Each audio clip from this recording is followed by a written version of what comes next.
네. 자, 우리가 앞에 시간에서 메인 매출 전표 입력하는 거, 네, 그래서 이 3일 패션이라는 회사로 지금 시작을 해서 지금 거래는 지금 7월 달에 왔습니다. 12월 달이 돼야 이 3일 패션이 끝난다 그랬잖아요. 7, 8, 9, 10, 11, 12 얼마 안 남았어요. 이제 하반기로 가고 있습니다. 자, 이 메인 매출 전표 입력은 여러분 알다시피 메인 매출 전표 입력을 하면 첫째 어디로 갑니까? 위에 있는 내용은 부가가치세,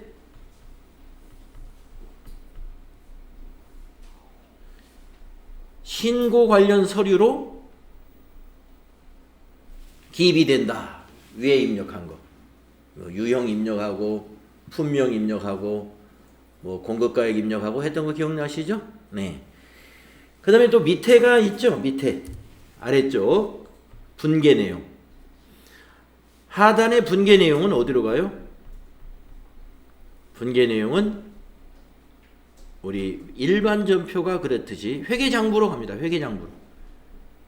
회계장부라 하는 것은 현금이면 현금 출납장, 또 총계정 원장, 모든 원장이 있죠.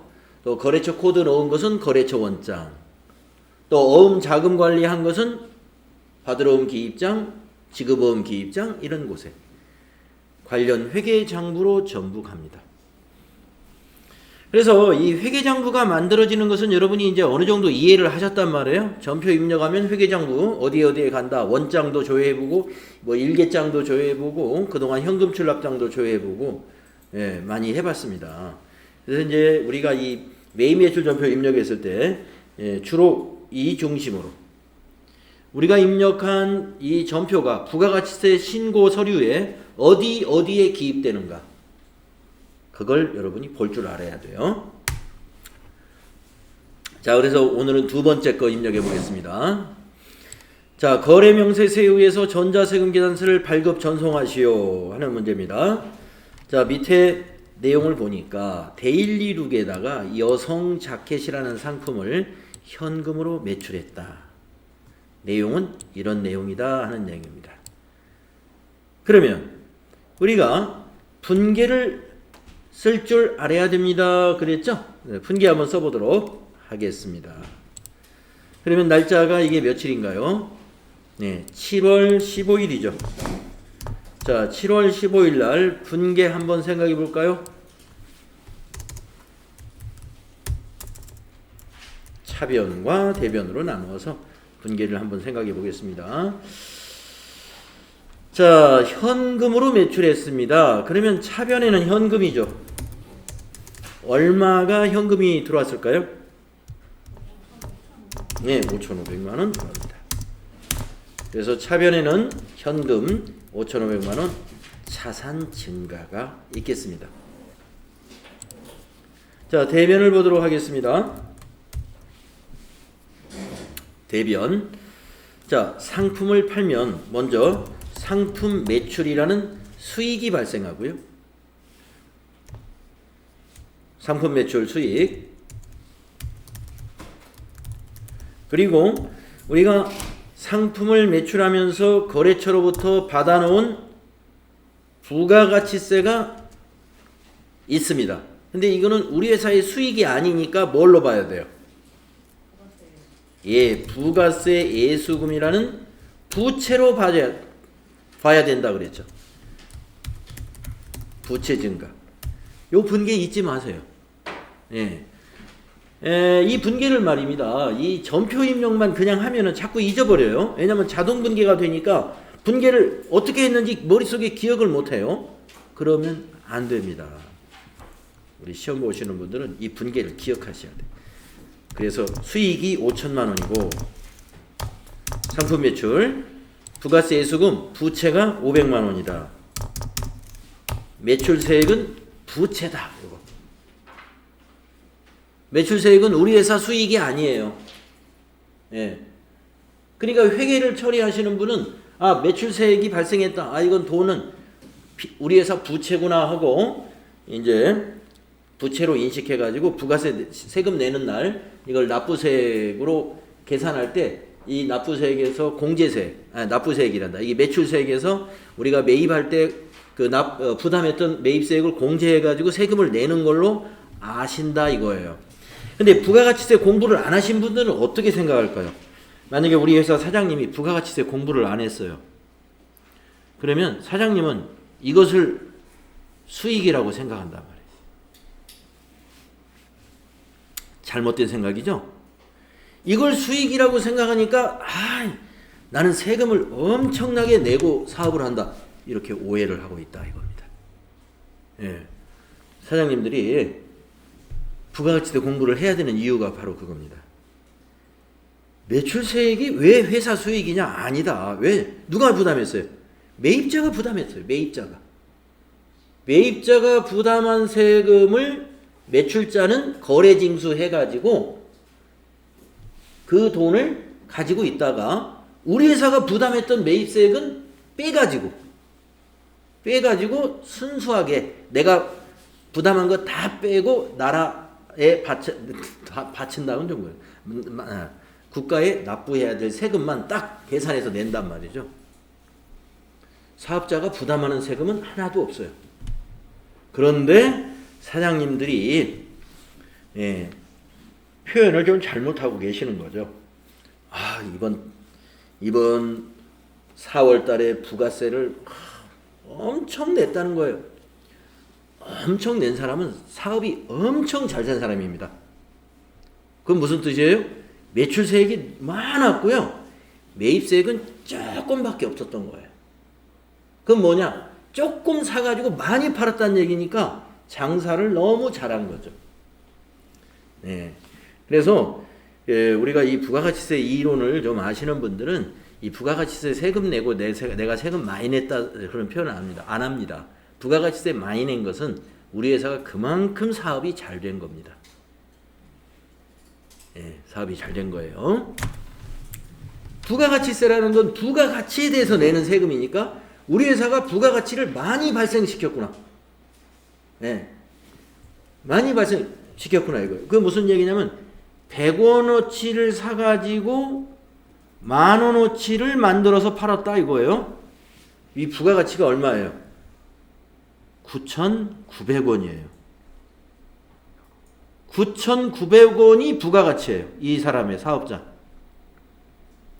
그래서 이 사람은 990원을 세금을 냅니다. 자기 부가가치의 10%. 그걸 누가 내줘요? 소비자가 내준 거예요. 왜냐하면 내 이익에 대해서 누가 내 이익을 보장해 줬어요? 소비자가 내 이익을 보장해 줬잖아요. 구매자가 곧 소비자가 이 세금까지도 내준 거예요. 그래서 여러분 부가가치세 이론 공부할 때 어떻게 공부했습니까? 부가가치세는 간접세이고 최종 세 부담자는 마지막 소비자가 모든 세금을 다 부담한 거예요. 여러분이 만약에 여러분 집에 있는 노트북을 마지막 소비자잖아요. 내가 노트북을 샀다. 마지막 소비자.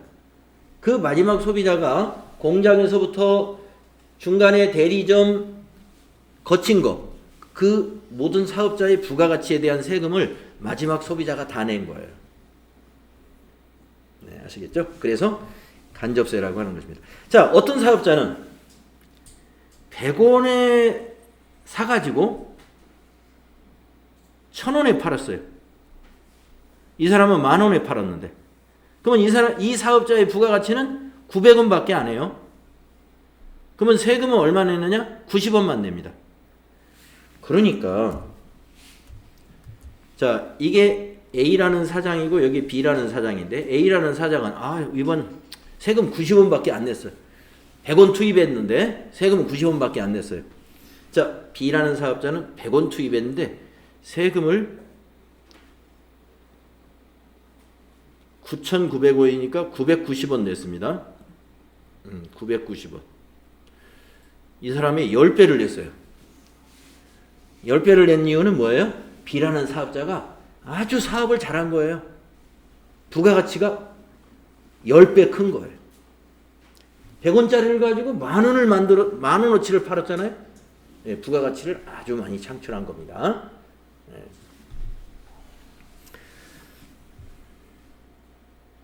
그래서 상품 매출 부가세 수금 이걸 명확히 구분하실 줄 알아야 됩니다. 회사의 수익금은 여기 있는 공급가액이에요. 이 세액은 회사 돈이 아니에요. 부채예요. 부가세 예수금. 부채로 가지고 있다가 납부하는 날 이 부채가 없어집니다. 차변에 와서 없어질 거예요. 자, 요 분계 여러분들 자꾸 눈여겨봐 주셔야 되고요. 자, 그러면 전표 입력해 보겠습니다. 날짜는 7월 15일이죠. 자, 7월 15일 날짜 입력을 해 보겠습니다. 여러분 3일 패션으로 로그인 하셨죠? 메인 매출 전표에 날짜는 7월 15일 가셔가지고, 자, 유형을 선택하실 때 매출인데 세금계산서가 있다. 우리가 지금 세금계산서 이거 발행할 거란 말이에요. 지금은 거래명세서를 보고 인쇄하지만 세금계산서 바로 발행할 거예요. 그럼 세금계산서 매출은 유형이 몇 번이라고 그랬어요? 예, 11번. 요거 잊지 마셔야 돼요. 자, 이제 품명 입력합니다. 여성 자켓. 수량 1000개. 단가 5만원.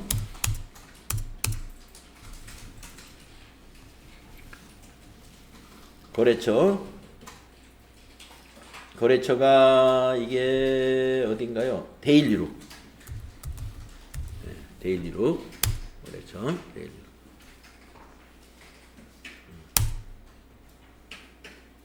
데일리룩.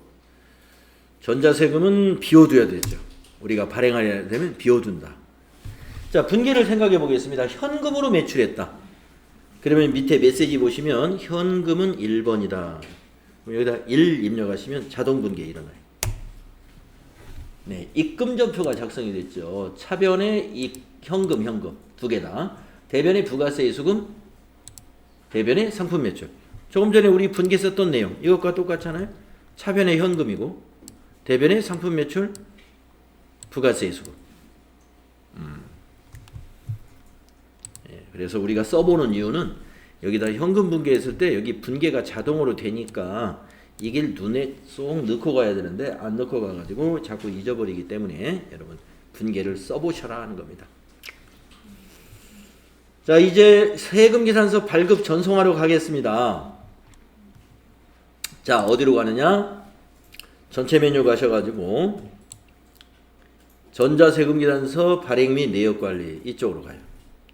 여러분 FAT 1급 시험에서는 전자세금계산서 발행 및 내역관리를 하는 문제가 한 문제가 꼭 나와요. 한 문제. 그래서 하라고 한 것만 하면 됩니다. 날짜를 입력해야 되죠. 7월 15일부터 7월 15일로 검색을 이렇게 하고 엔터 치세요. 그러면 미전송된 거 하나 보이잖아요. 여기 체크하시고요. 체크하시고 저기 상단에 보시면 전자발행하고 나옵니다. 예. 그러면 이제 전자발행을 클릭을 해요. 그리고서 여기 확인을 누릅니다. 그러면 이렇게 세금계산서 이미지가 나오죠. 네. 그리고 발행을 눌러요. 밑에서. 그러면 거래처로 발행은 끝났어요. 여기까지가. 네? 발행.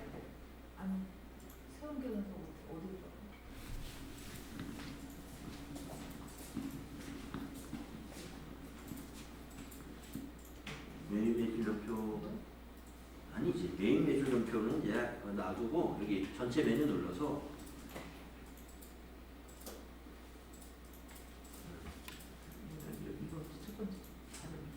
어제 한번 해봤죠? 네. 날짜 입력하세요.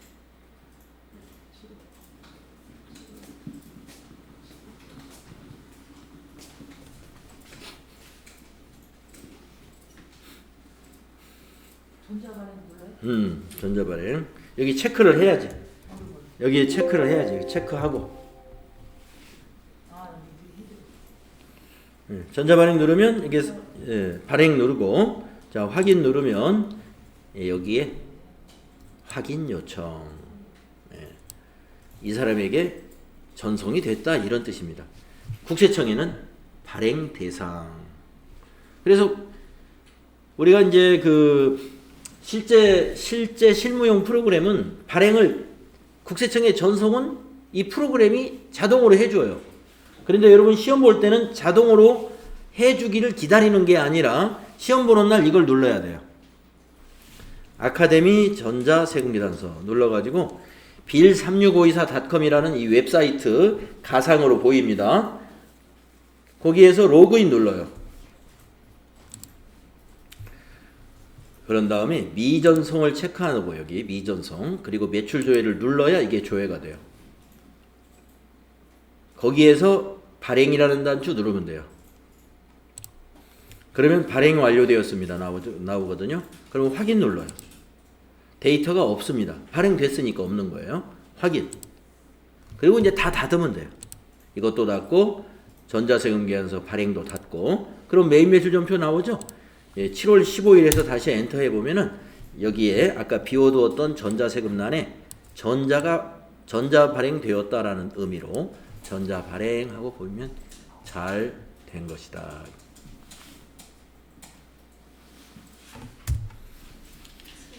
네.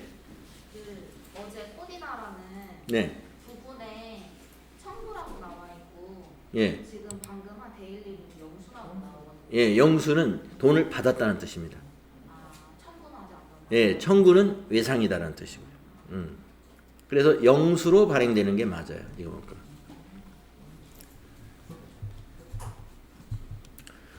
자, 이렇게 해서 우리가 이 전표를 매입 매출 전표를 입력한 다음에 전자세금계산서 발행하고 전송하는 것까지 했습니다. 그러면 우리가 이제 공부를 더 추가적으로 해야 될 것은 뭐냐? 여기에 입력한 요것이 어디에 반영됐느냐? 한번 알아보도록 하겠습니다. 자, 전체 메뉴 가셔가지고 먼저 세금계산서를 발행했기 때문에 세금계산서 합계표가 만들어졌을 거예요. 자, 세금계산서 합계표 클릭하셔가지고 7월부터 9월로 검색하세요. 왜냐하면 7월달 거래는 나중에 4달치를 3개월치를 모아서 7, 8, 9 모아가지고 10월 25일날 신고 납부하기 때문에 조회를 할 때도 7월부터 9월 걸로 조회합니다. 그러면 여기 매출 세금계산서의 전자의 두 거래처 내역은 이렇게 지금 방금 입력했던 것은 5천만원짜리 세금은 500만원 앞 시간에서 입력했던 것은 1000만원짜리 세금은 100만원 세금계산서 합계표 전자 세금계산서 나네요. 합계되어 있고 그러면 여기는 전자고 밑에 전자 외인데 전자 외는 지금 비어 있죠. 전자 외는 어디가 어떤 자료냐면은 종이 세금 계산서. 예, 아직도 종이 세금 계산서를 사용하는 거래처가 있을 수 있어요. 예, 사용하는 회사가. 그래서 종이 세금 계산서는 전자 외로 집계가 됩니다. 그래서 종이와 전자 모두 집계한 거 이것이 매출 세금 계산서. 또 종이와 전자 모두 집계해 가지고 이거는 매입 세금 계산서 한꺼번에 작성이 됩니다. 자, 세금 계산서 합계표 저장을 한번 눌러 볼까요? 위에 있는 저장. 저장을 누르면 이 내용하고 부가세 신고서하고 일치하는지를 이게 비교까지 해줘요. 자, 그러면 저장을 한번 닫아 보시고 이번에는 전체 메뉴에 있는 부가가치세 신고서 이거 한번 열어보겠습니다. 자, 부가가치세 신고서의 기간은 7월부터 9월로 조회하십시오. 신고 구분은 정기신고로 하십시오. 그러면 조회가 됐습니다. 자, 우리가 앞 시간에서 세금계산서 매출했던 것이 과세표준 및 매입세 항목에 과세의 여기 세금계산서 발급분 즉 1번에 여기 한 건이 1000만원에 100만원 이렇게 들어가 있었는데 방금 5천만원짜리 하나 넣었기 때문에 두 개가 더해져서 5천만원에 600만원. 그리고 여기에 보면 신고서의 차이라고 하는 것이 하나 있는데 신고서와의 차이에서 아직 세금계산서 합계표가 마감은 안 했지만 7월부터 9월에 두 건에 6천만 원 해서 지금 차이가 없다 하고 0 나오죠. 이 차이는 여기에 있는 내용과 세금계산서 합계표 내용이 똑같다라는 그런 내용입니다. 우리가 세금계산서 합계표를 조회만 하고 저장을 안 했을 때는 이 내용이 제대로 안 나와요. 그러니까 그걸 안 보면 돼. 그때는 안 보면 되는데 마감을 하기 위해서는 저장을 해야 되거든요. 그래서 우리가 이 세금계산서 합계표 마감은 왜 하는 거지? 신고하려면 마감을 해서 신고해야 돼요. 신고하기 전에는 마감을 안 해도 됩니다. 그래서 여러분이 들랑달랑해서 볼 때 여기 뭐가 차익이 발생했다?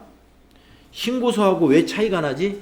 실제 차이가 나지 않았는데도 차이가 났다고 표시할 수가 있습니다. 그건 왜 그래요? 세금계산서 합계표를 저장을 안 했기 때문에 비교를 해보니까 차이가 발생하는 거예요. 그래서 이 차이에 대해서는 평소에 그렇게 신경을 안 써도 돼요. 그러나 마감해가지고 신고할 때는 이 차이가 나면 안 돼요. 여기서 중요한 것은 11번 과세 매출로 입력을 하면 부가가치세 신고서에 1번으로 들어가더라. 요걸 기억을 하셔야 됩니다.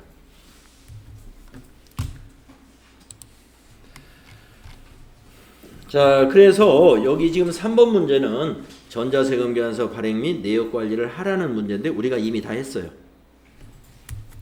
자, 11번 과세매출 두 건을 해봤습니다. 여기 수행 결과가 책에 나와 있죠. 어제 했던 거 7월 10일 것하고 그 다음에 방금 했던 7월 15일 것하고 두 개를 우리가 결과를 지금 보고 있는 것이죠.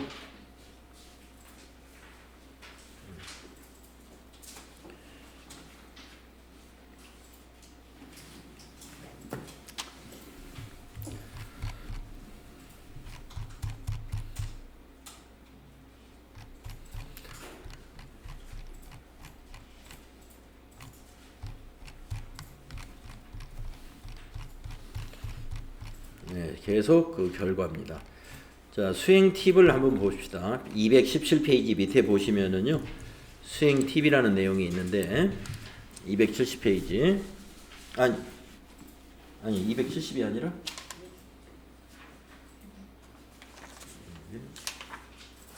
217. 217. 자, 시험에서는 말이죠, 매출 전자세금계산서에 대한 발급 전송 문제는 한 문제만 나와요. 그 외의 문제는 매출 전자세금계산서 안에다가 아까는 0번 우리가 입력했지만 나머지 문제는 1번 전자입력으로 할 것 이렇게 문제를 출제하게 됩니다. 전자세금계산서에는 이제 앞으로는 1번 전자입력 이렇게 하고 갈 거고 세금계산서를 발행해라 그러면 1번 입력하면 안 돼요. 비워두고 가셔야 돼. 비워두고 가셔야 돼. 미리 전자발행 입력을 이렇게 해놔버리면 1번 전자입력 이걸 여기다 입력을 미리 해놓으면 발행이 안 돼요. 이미 전자라고 했기 때문에 발행을 할 수가 없는 거예요. 그래서 발행을 할 때는 처음에 여기 비워두죠. 그런데 그 외에 매출 전자세금계산서는 그냥 1번 전자입력 하게 됩니다. 그래서 그 시험에서는요, 평가 문제에서 하라는 대로만 하면 돼요.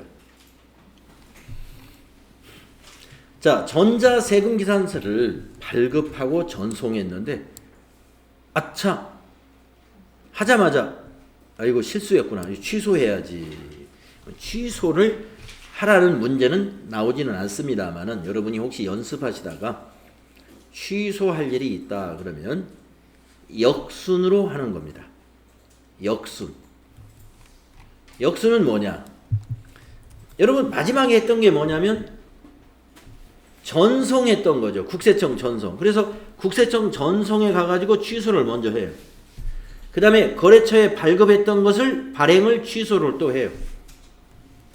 그래야 취소가 됩니다. 자, 그래서 뭐 취소하는 건 실습 안 해봐도 돼요. 취소할 일이 거의 없으니까. 여러분 시험 보시다가 뭐 취소할 일 생길 일은 없을 거예요. 그래서 취소할 때는 거꾸로 국세청 전송 화면에서부터 가가지고 날짜를 입력해서 조회해가지고 취소시키고 발행에 가서 취소시키고 그래야 전송과 발행이 취소가 된다. 자, 이제 수행 내용 계속해서 해보겠습니다.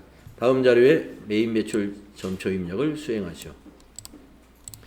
단 전자세금기단서 발급 및 전송은 생략하고 이렇게 생략하고 전자세금기단서 및 전자계산서는 전자세금란에다가 1번 전자입력이라고 해주어라 이렇게 지시했으니까 지금부터는 발행은 안 하고 전자세금계산서나 전자계산서는 전자세금란에다 1번이라고 입력을 하도록 하겠습니다. 자, 문제가 이겁니다. 남성 정장 상품을 매출하고 대금은 현금으로 받았대요. 네, 한번 해볼까요? 이제 쉽죠? 자, 8월 10일 메인 매출 전표 입력하겠습니다. 8월 10일로 벌써 8월달 왔어요. 이제 3일 패션 이제 곧 끝납니다. 자, 8월달입니다. 자, 여러분 유형 몇 번으로 해야 돼요? 11번. 네, 품명 그대로 입력하세요. 세금계산서 있는 거 보시고.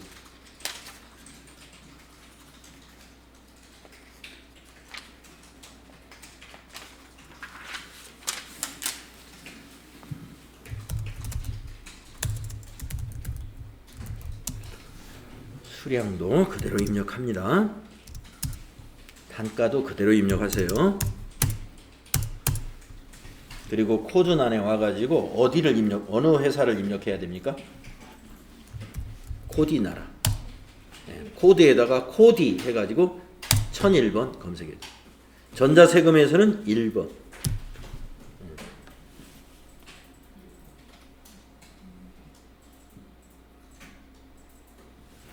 전자세금란에는 1번.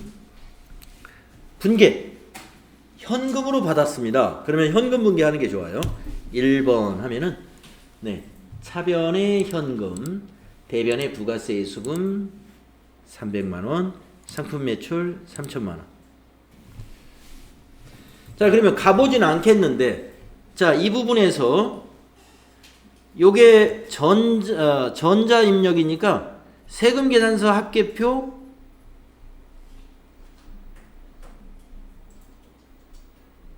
전자란에 들어갔겠죠? 맞죠? 맞죠? 자, 두 번째. 부가세 신고서, 부가가치세 신고서.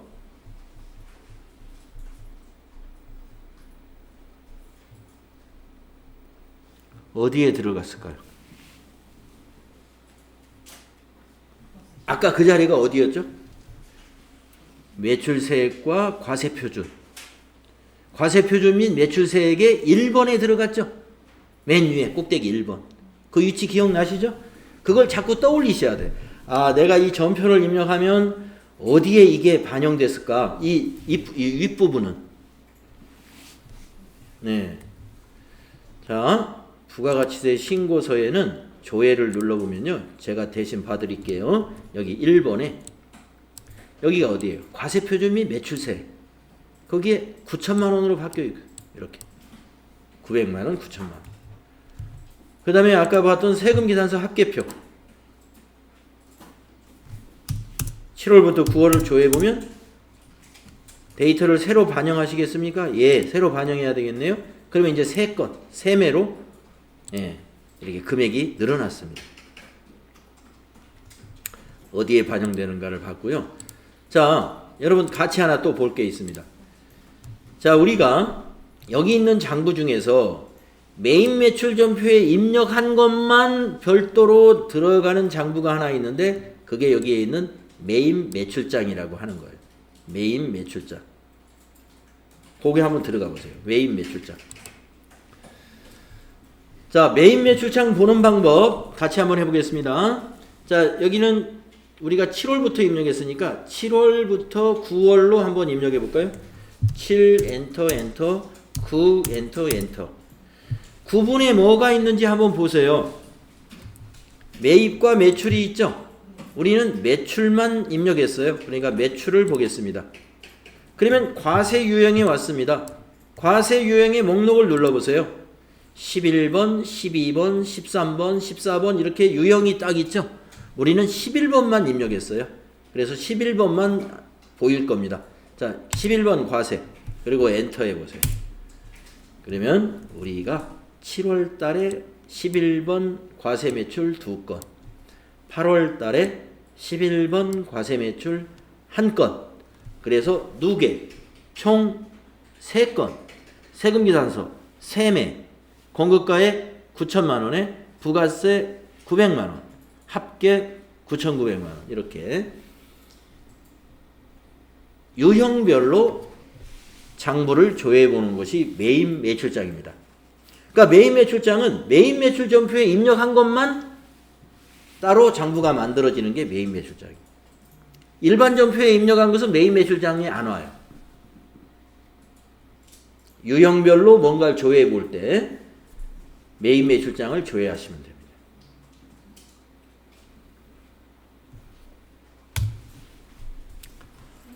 예. 네.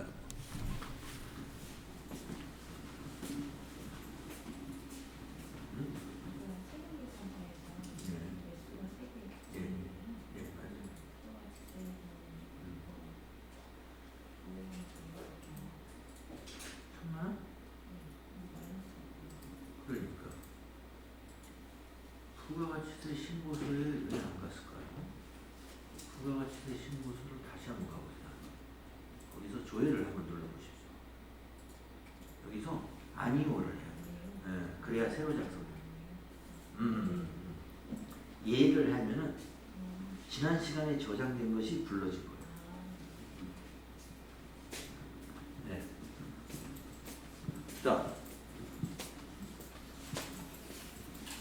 자, 메인 매출장 어떤 역할을 하는 것인지 여러분 확인했습니다.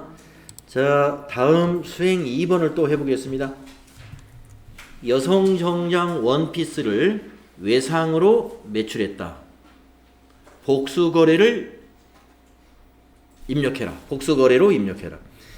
자, 우선 외상으로 팔았다는 게 처음 나왔고, 처음은 아니었나요? 예, 맞아. 처음은 아닙니다. 외상 한번 있었죠. 근데 이게 처음이네요. 복수거래. 복수거래란 무엇이냐면은 여기 품목이 한 줄, 두 줄 이상이면 그게 복수거래예요. 왜냐면 여러분 메인 매출 전표에 입력 보면은 품명 입력하는 줄이 뭐예요? 한 줄밖에 없잖아요. 네. 두 줄 이상 넣으려면 복수거래 단추를 눌러가지고 입력을 해야 됩니다. 어떤 것이냐면 아주 간단해요. 자, 날짜가 8월 15일이죠? 입력하겠습니다. 자, 위에 날짜를 8월 15일로 고치시고 유형 네, 몇 번이 될까요? 11번입니다. 이것도 11번. 자, 품명에서 보시면 저 위에 보시면 복수거래 단추가 있고요. 이 복수거래를 키보드로는 F7입니다. F7 누르셔도 되고 그냥 마우스로 복수거래 이렇게 누르셔도 돼요. 그러면 뭐가 나오느냐? 이게 나와요. 예, 딱 품명을 여러 줄로 입력할 수 있는 팝업 창이 나옵니다. 여기다 입력하시면 돼요.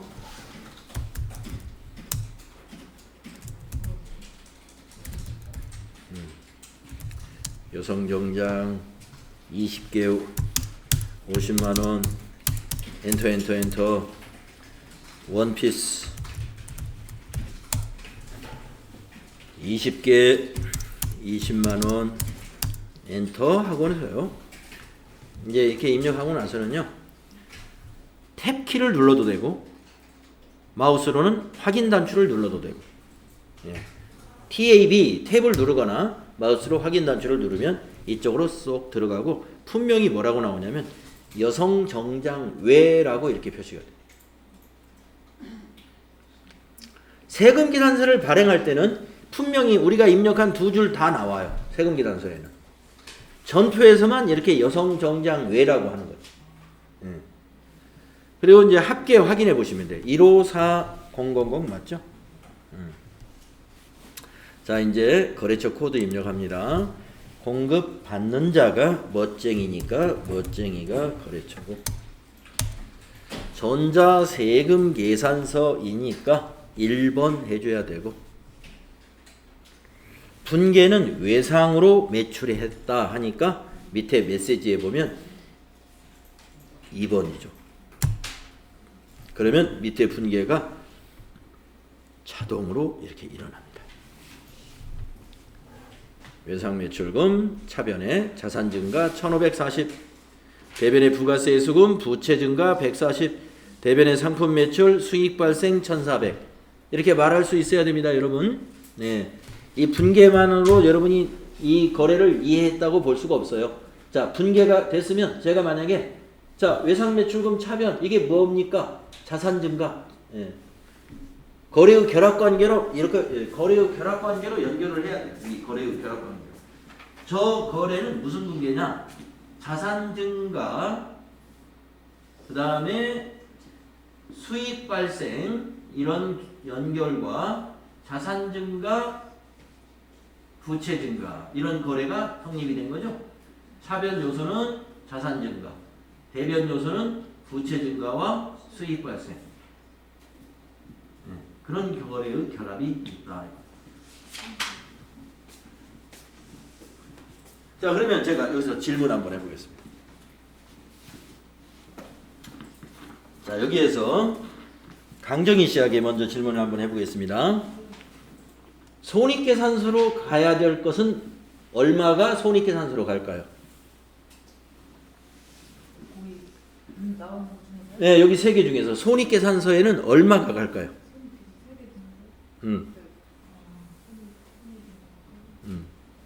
손익계산서로. 차변이랑 대변이랑 해야 되잖아요. 나눠. 이 중에서 손익계산서로 가는 거는 하나밖에 없어요. 비용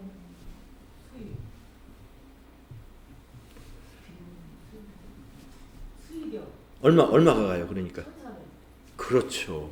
손익계산서의 매출액으로 1,400만 원 갔을 거예요. 근데 매출액이 오늘 1,400 이게 처음 있었던 거 아니죠? 그동안 지금 우리 상품 매출 여러 건 입력했죠? 그게 다 더해졌을 거예요. 근데 이 1,400이 그 매출액에 더해졌습니다. 자, 그러면 나머지 요 1,540만 원하고 요 부가세 예수금 요거는 어디로 갑니까? 예, 재무상태표로 가죠. 예. 재무상태표에 외상매출금에 이만큼이 더해졌을 것이고 부가세 예수금 부채에 이만큼이 더해졌을 거예요. 재무상태표에. 예. 그래서 이 거래액을 여러분이 어떤 내용이 손익계산서 어디로 가고 어떤 내용은 재무상태표 자산으로 가고 어떤 내용이 재무상태표 부채로 가는지 거기까지 생각을 하셔야 돼요. 그래야 회계 처리를 완벽하게 이해하시는 거예요. 내가 지금 현재 한번 입력한 상태로 손익계산서를 한번 보겠습니다. 현재 상태의 손익계산서를 지금 우리가 8월 달 거 입력하고 있으니까 8월 말로 한번 보겠습니다. 8월 말로 손익계산서를 가 보면은 여기 지금 상품 매출이 매출액입니다. 매출액이 상품 매출이죠. 1억 400만 원입니다. 예, 1억 400만 원. 아까 공급가액이 9천만 원까지 우리 부가가치세 신고서에서 본 거 있었죠? 그 뒤에 또 뭔가가 더해졌기 때문에 1억 1,400이 더해진 거예요. 그래서 1억 400이 된 거예요. 매출액. 그 1,400이 아마 방금 입력한 요거. 조금 전에 우리가 부가가치세 신고서 조회했을 때 과세표준 및 매출세액이 공급가액이 얼마였어요? 9천만 원 여러분 숫자 기억나시죠? 9천만 원. 근데 지금 손익계산서의 매출액이 1억 400만 원이 됐죠? 이것만큼 더해진 거예요.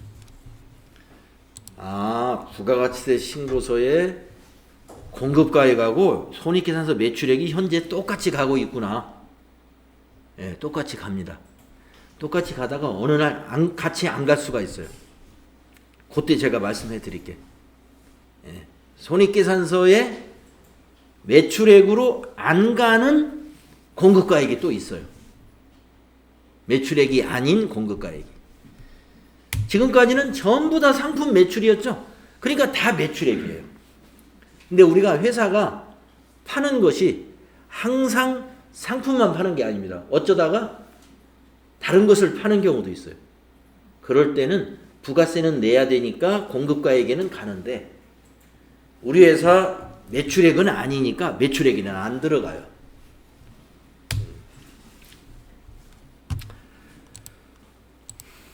자, 이렇게 어디에 어떤 장부하고 어떤 재무상태표나 손익계산서 어디에 관련이 되는가 이런 것들을 함께 우리가 체크해 보면서 공부하시는 게 필요합니다. 자, 다음에 세 번째 수행 3번. 네. 블라우스 상품을 매출하고 대금은 신한은행 보통예금 계좌로 입금을 받았다. 자, 보통예금으로 입금받은 건 오늘 지금 처음 해보는 것 같습니다. 외상으로 하거나 현금으로 팔거나 이런 거였는데 보통예금으로 받았다. 여기서 좀 주의할 사항이 좀 있어요. 일단 자동분계가 안 됩니다. 이 보통예금으로 받은 것은 혼합으로 해야 돼요. 예. 보통예금으로 받았다 그러면 여러분이 분계 유형을 혼합을 선택해요. 혼합은 3번이죠.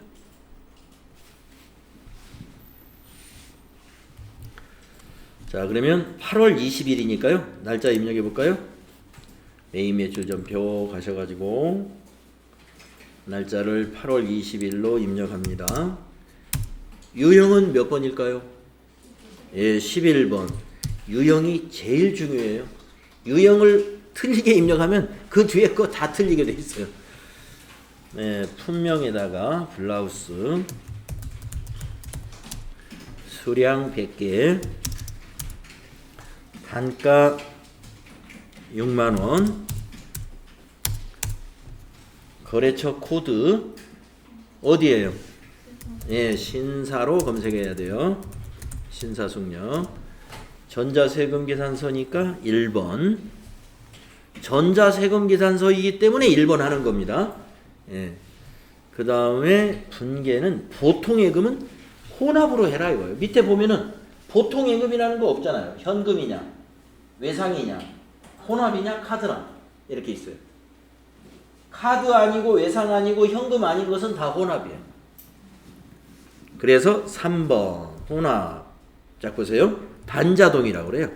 혼합을 하면은 어쨌든 대변은 이렇게 지가 딱 넣어버립니다. 요거는 매출세액이니까 부가세 예수금이 있겠지. 요거는 공급가액이니까 상품 매출이겠지. 예. 대변만 다 완성을 해줘요.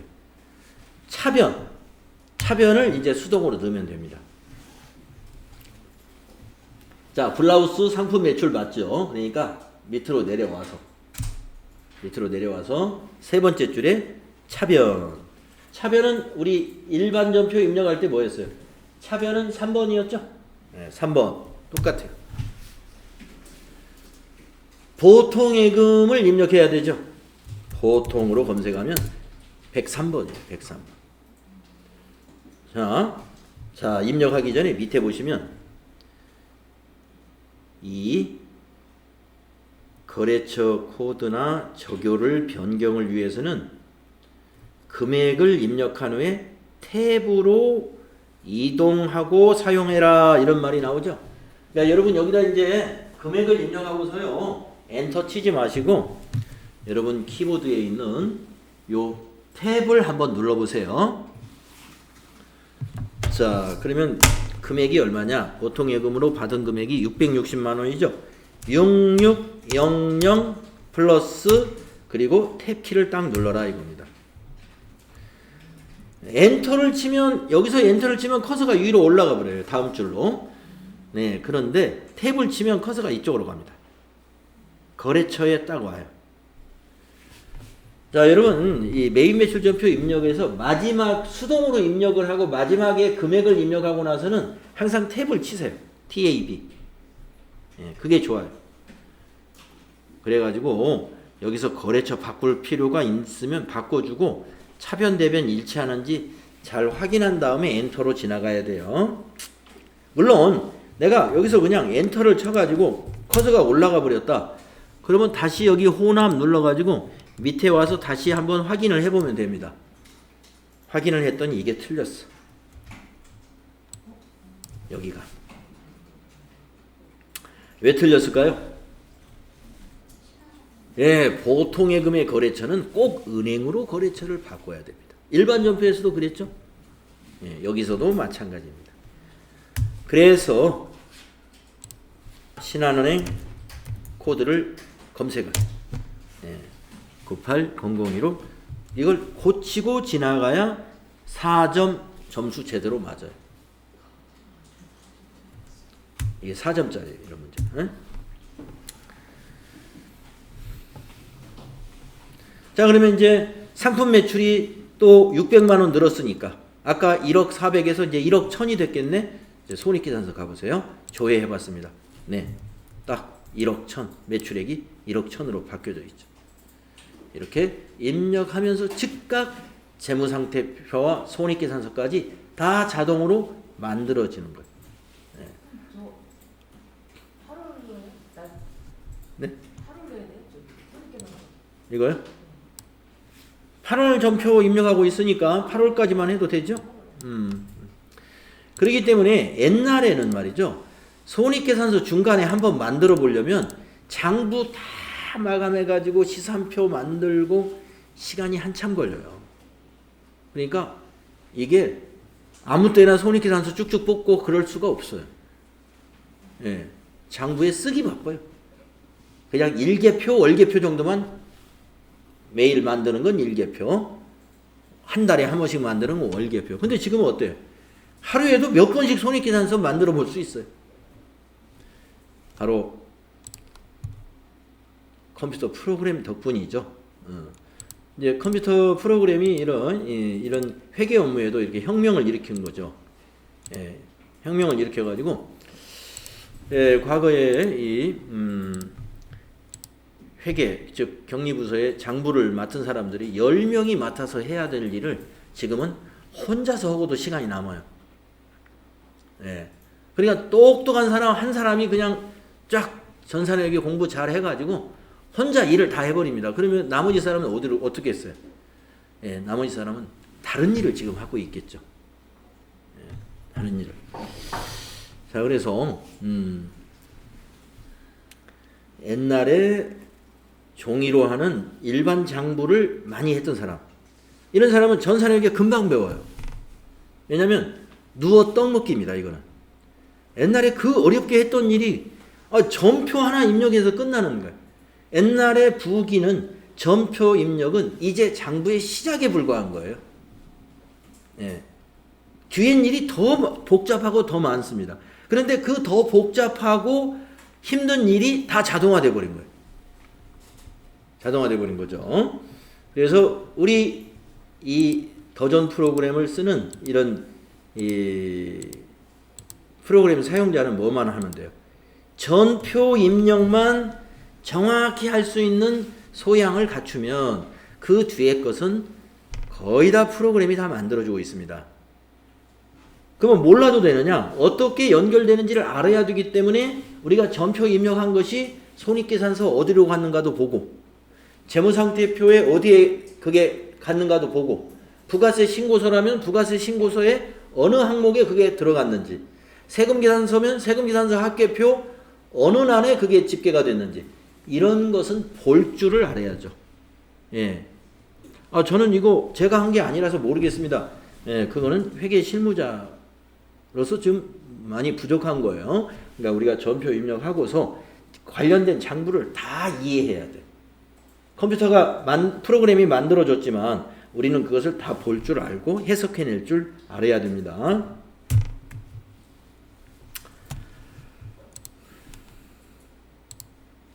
자, 그 다음에 4번 문제 보겠습니다. 패션 잡지를 매출하고, 네, 새로운 게 나왔어요. 지금까지는 전부 다 옷이었는데 갑자기 잡지. 예. 그 옷하고 잡지가 어떻게 다르냐? 옷이라는 재화는 과세 재화입니다.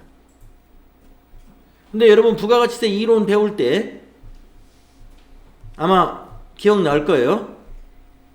책이나 도서나 잡지나 신문, 이거는 면세재화다 이겁니다. 이거는 면세재화. 그렇기 때문에 면세재화를 공급했을 때는 세금 계산서를 발급할 수가 없어요. 세금이 없는 거니까 계산서라는 걸 발급해야 됩니다. 계산서에도 전자계산서가 있고 종이계산서가 있어요. 네. 그래서 계산서 발급 문제가 나왔습니다. 자, 패션 잡지라는 상품을 매출하고 50%는 현금으로 수령하고 나머지는 외상으로 매출했다. 본 문제 하나요. 겸용사업자라고 가정한다. 겸용사업자라는 게 바로 옷도 팔고 책도 판다 이런 뜻이에요. 예. 옷도 팔고 책도 판다. 옷은 과세고 책은 면세입니다. 예. 이것을 다 판매한다 해서 겸용사업자라고 그럽니다. 그래서 겸용사업자는 세금계산서도 발급할 수 있고 계산서도 발급할 수 있어요. 지금 바로 계산서 발급이니까 이제 유형이 달라지는 거예요. 아까 세금계산서 매출은 11번이었죠. 자, 여러분 FAT 1급에서 매출이 3개가 나온다고 그랬습니다. 11번하고 13번하고 17번 이렇게 나온다고 그랬죠. 이게 바로 13번. 계산서 발급하는 매출은 13번이다. 그걸 기억해야 돼. 세금계산서 발급한 매출은 11번이다. 계산서 발급하면서 판매하는 것은 13번이다. 이걸 머릿속에 쏙 넣어놔야 돼. 자, 그럼 입력하겠습니다. 자, 8월 25일이에요. 자, 메인 매출 전표입니다. 날짜를 8월 25일로 고치세요. 유형이 13번입니다. 이거 13번. 13번. 품명 그대로 쓰면 됩니다. 패션 잡지. 수량 20개, 단가 2만원. 단가 2만원. 그러면 40만원이죠? 거래처는 데일리로. 전자계산서도 1번. 전자니까. 분계는 뭘로 해야 되느냐? 외상으로 판매했다. 이것도 상품이니까 외상분계 2번. 그러면 외상매출금 40만원에 상품매출 40만원. 패션 잡지도 상품이라고 그랬습니다. 그러니까 상품매출. 손익계산서에 매출액에 40만원 더해졌을 것이고, 외상매출금, 재무상태표에 외상매출금에 40만원 더해졌을 거예요. 부가세가 없죠? 계산서에는 부가세가 없는 거예요. 면세니까. 그래서 13번 유형으로 잘 입력하시면 된다. 자, 그러면은 이제 새로운 거가 나왔는데 이거는 세금계산서 합계표에 안 가요. 계산서 합계표로 갑니다. 한번 가볼까요? 자, 전체 메뉴에 계산서 합계표 한번 들어가 보세요. 계산서 합계표. 그래서 7월부터 9월로 또 줘야 합니다. 세금 계산서가 아니라 계산서 합계표에 딱 한 건 들어가 있죠. 세금 계산서 합계표하고 계산서 합계표가 구분이 됩니다. 따로 있어요. 따로. 예, 그거 알아두세요. 자, 닫아주시고. 그러면 부가세 신고서도 보겠습니다. 부가가치세 신고서에 7월부터 아까하고 똑같이 9월로 조회를 합니다. 이렇게 저장을 아까 해놨기 때문에 불러오시겠습니까를 물어보면 여기서는 아니요 해야 돼요. 저장된 내용이 불러지면 지금 입력한 것은 여기 더해지지가 않아요. 그래서 아니요 해야 다시 작성을 해요. 자, 제가 여러분들 여기에 들어갔을까를 한번 생각을 해보는 거예요. 지금 우리가 패션 잡지 40만 원을 팔았는데 40만 원이 여기에 들어갔을까? 들어갔다면 여기 금액의 10만 단위에 4자가 들어있어야 되겠죠. 근데 빵빵빵이죠. 안 들어갑니다. 안 들어가야 맞아요. 왜 그러냐? 여러분, 과세 표준 및 매출세액만, 여기가 과세 표준이고 여기가 매출세액입니다. 면세라 하는 것은